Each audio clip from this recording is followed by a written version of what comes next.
Hello and welcome back to This Day in History. It is June 4th, 2024. I would have thought that we would have migrated away from the rain and got back to sunny weather, but no such luck. It is very overcast and kind of cool. It is what it is. So today we have some interesting birthdays, some celebrities, some historical figures. Obviously, they're all historical figures since this is This Day in History. We have some historical events, from an evacuation to a treaty to another country gaining its independence, to even a modern invention being introduced for the first time. So, a couple of them actually. So let's get into it. So, first off, on this day in 1738, King George III was born. It had a nice portrait picture of him looking all very regal and stoic. Of course, King George III. What can you say about him? Not much, because I'm drawing a blank. 1833, we have the birth of a British field marshal by the name of Garnet Joseph Wolseley. He was instrumental in the siege of Suez. He was a brilliant tactician and battle commander, as you would expect a field marshal to be. But he was born on this day in 1833. The next one is 1867. We have Carl Gustav Mannerheim. Sorry about my car again. He was the president of Finland, sorry. And he was born in 1867, president of Finland. 1907, Rosalind Russell, she was an American actress. She was born on this day. 1926, we have Angelo Di Stefano. Say that 3 times fast. He was an Argentine-born athlete. And we have President of Poland, born in 1952, Bronislaw Komorowski. I think I pronounced that right. I'm sorry. I do have some Polish ancestry, but I don't really know anything of the culture. And so, obviously, pronouncing Polish names is a bit difficult for me, and I apologize for the butchering of it. But happy birthday to Bronislaw Komorowski. Also today, it is the birthday, and I thought I was older than her by a month and a half. Angelina Jolie, American actor. She's been in a lot of good stuff. She was in Hackers. She was in Salt. She was in Mr. and Mrs. Smith. She was in. She's known for her role as Lara Croft in the Lara Croft movies. She has just done a lot of stuff. She has been an ambassador for,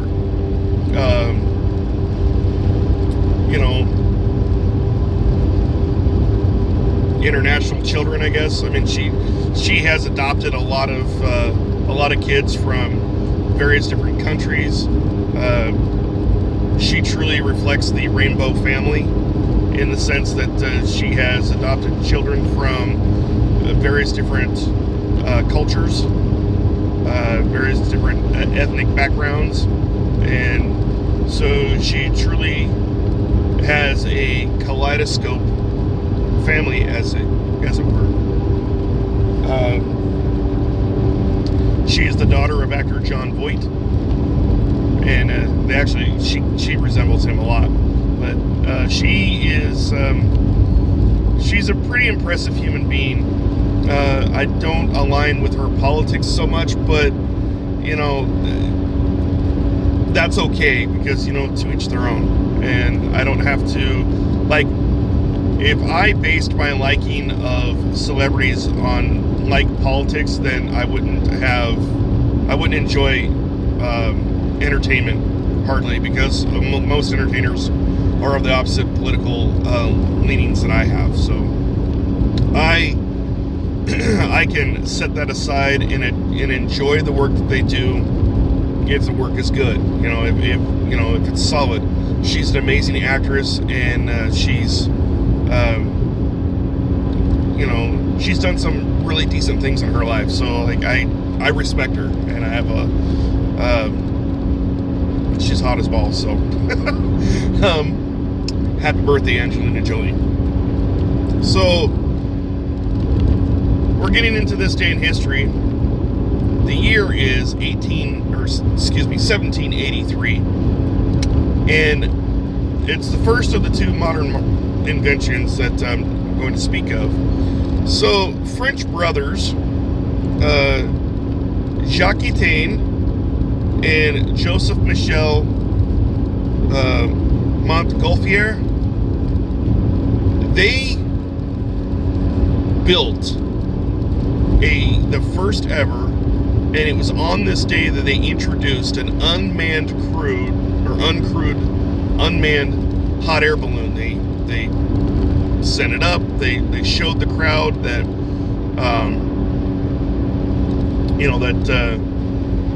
and this was an invention of Leonardo da Vinci. Something that he had conceptualized, but they weren't able to ever bring it to fruition. Well, at least not until 1783. So I guess you could say that's when the hot air balloon was born. That's when it was first introduced. It was used as a modern marvel, a theatrical attraction, as it were. Later, it would be used, it was used in the Civil War for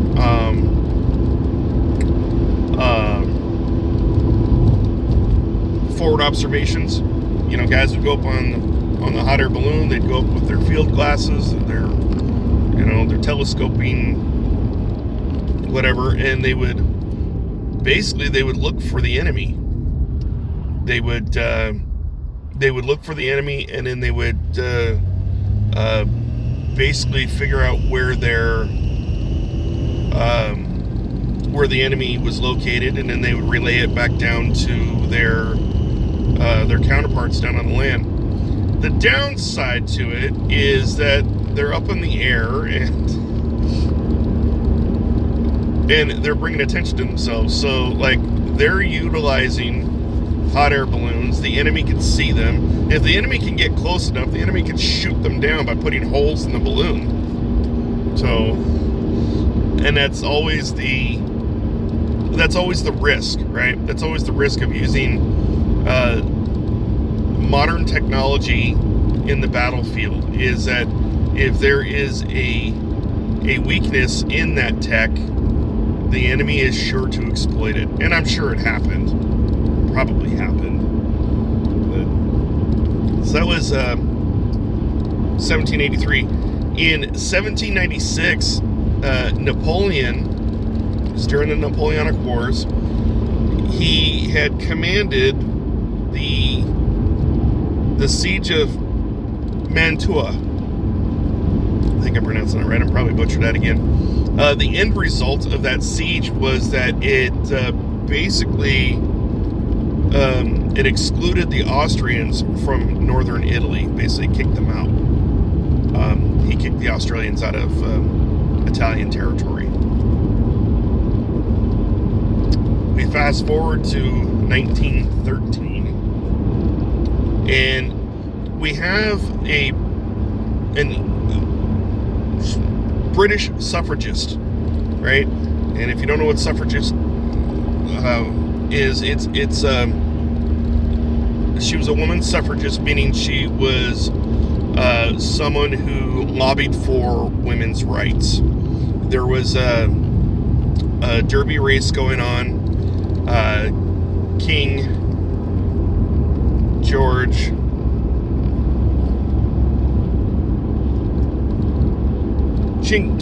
V had his horse in this derby, and she went and threw herself in front of the horse there.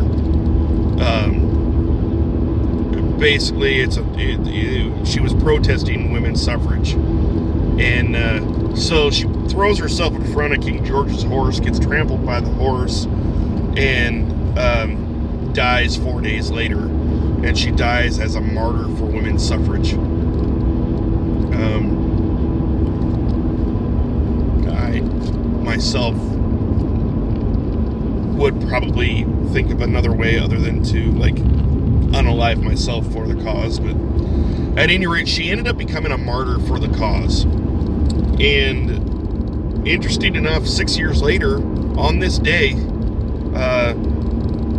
I don't know if it was on purpose or just random happenstance, one of those coinkydinks, but 6 years later here in the United States, in 1919, the 19th Amendment to the Constitution, which gave women the right to vote, was voted on by the Senate. And this was after it had already been voted on by Congress a couple weeks earlier. But it wouldn't be employed, it wouldn't be enacted for another year. I believe this was under the Wilson administration. He was opposed. Well, he was opposed to a lot of things. He wasn't that great of a president. I personally don't like him. I don't like him for his views on. I mean, he was a racist, right? So, little fun fact about Wilson is that, and most of the presidents were back then. I mean, even as much as I love Truman, he was a racist until he had a heart change. But so the country had its Civil War. Black Americans were considered citizens. Black Americans were encouraged to, take office. So they would run for a political office, mayor, senator, congressman, that sort of thing. They were encouraged. They were also encouraged to serve in the army. In the if you've ever heard the term Buffalo Soldier, that was in response to a lot of black soldiers signing up for the army during I'm wanting to say it was the 1870s, 1880s. It was during the time when the army was fighting the Native American tribes, so it was somewhere in that era. They were referred to as Buffalo Soldiers because there was I believe it was because there was a large contingent of them that came out of Buffalo, New York. So, and they were a credit to their race. They were a credit to the United States Army. The Army was desegregated up until Woodrow Wilson, who then segregated the Army. He segregated the military again. He was pro-segregation. He was pro-Jim Crow laws, right? Whites and blacks, they did serve together.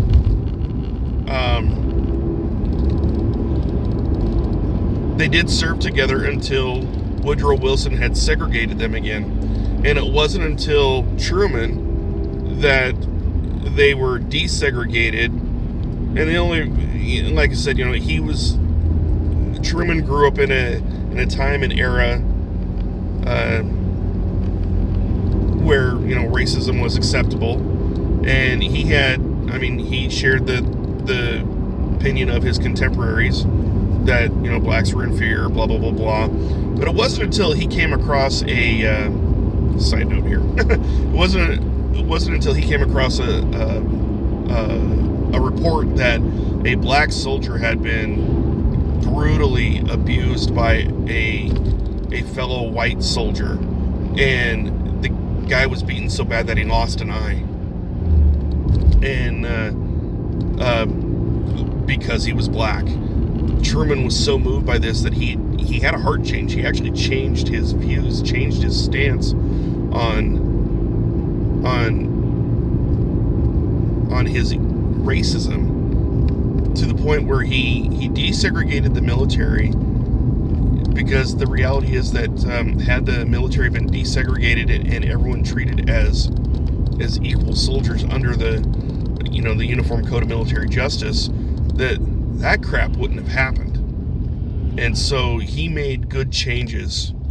Unfortunately, it wouldn't be for, another 25, 30 years before the Civil Rights Acts would be passed. And then the rest of America would catch up. But, it is what it is. Moving back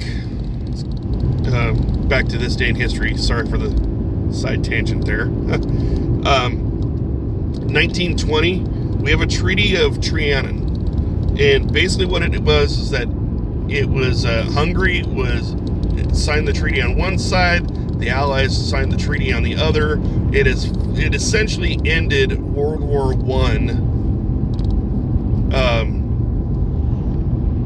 for good. That was on this day in 1920. 1937, here's this other modern invention, the shopping cart. The shopping cart is introduced at Humpty Dumpty grocery stores in Oklahoma City for the first time on this day in 1937. In 1942, we have the Battle of Midway going on. It is on this day that during the Battle of Midway, the Japanese were repulsed by the U.S. Navy. In 1970, here's where we're getting into an independence here. In 1970, the Kingdom of Tonga gains its independence from, can you guess? The British Empire. They gained their independence from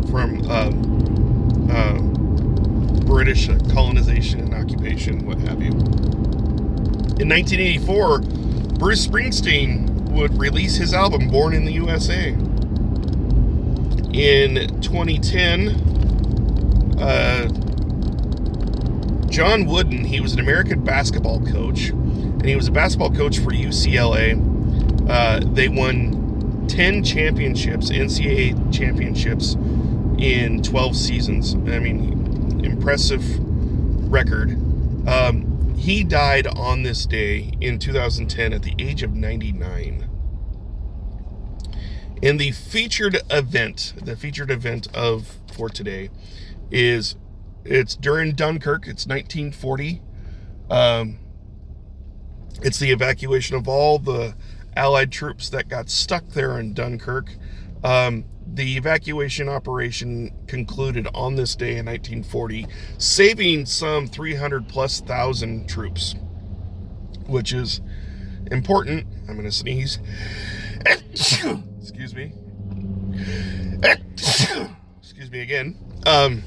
What's important about that is that had those 300,000+ been lost, the war could have went a completely different direction, if you think about it.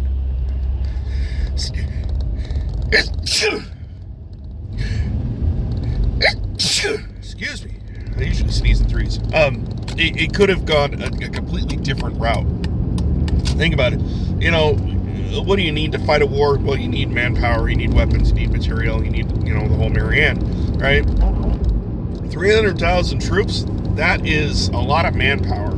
And the reality is that a loss of 300,000 troops could be detrimental to the execution of a war. Losing 300,000 troops could lose you the war. So it's by the grace of God, all those men were saved, and they were repatriated. They got out of Dunkirk, which is,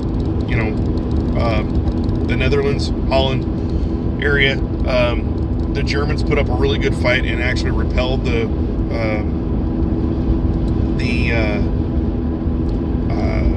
Allies. And it was more the British than anything, but this was General Montgomery's. It was his battle plan. And funny thing about that is, like, after the disaster at Dunkirk,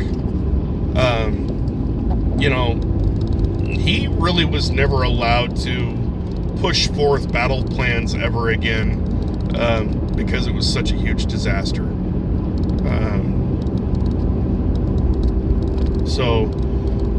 But that is this day in history. It is June 4th, 2024. We will be back at it again tomorrow, June 5th, because the 5th comes after the 4th. At any rate, have a blessed day. Take care of yourselves, and we will chat tomorrow. All right? See ya. Bye.